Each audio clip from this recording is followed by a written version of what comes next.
did the parking sensor project, so we found a little magnetometer that detects changing magnetic fields, and so yeah, it's a little guy in there. So our plan is to put this in the parking lot at the entrance and the exit, and so every time a car goes over it, we can detect if it's going in or out.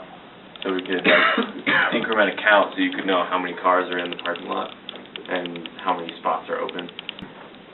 Yeah, so the data comes through as an X, Y, and Z sort of three-axis magnetometer, and essentially it works just, when a vehicle sort of drives over this little enclosure, the magnetic field shifts one way or shifts the other. So you can think of it like, the magnetic field's going straight down. If a car comes to it, the magnetic field kind of jumps, and then the car goes across.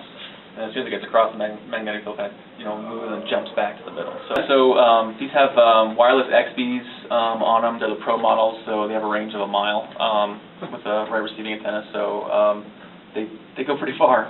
And then the microprocessor that we're using is an Arduino, but it's the FIO chip, so it's just a really small Arduino, just to get the device itself really small. And then we've got a 6,000 milliamp hour battery, which I just charged it last night. We've had it running for I don't know, a while, like a month maybe, on and off. So they last a really long time. Yeah, that's how it works. And then essentially what happens is the Arduino communicates using a RS-232 actually across the wireless Zigbee. There's sort of like a subsystem that it runs across, and you just receive the data via a serial connection on a laptop or whatever we're going to receive it on. So hardware-wise, that's kind of how. So basically what it does is when it boots up, it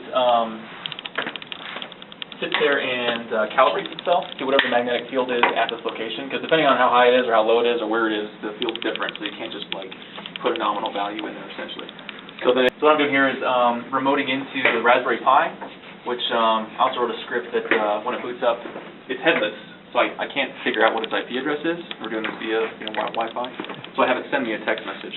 So kind of cool. So the IP address is on my phone.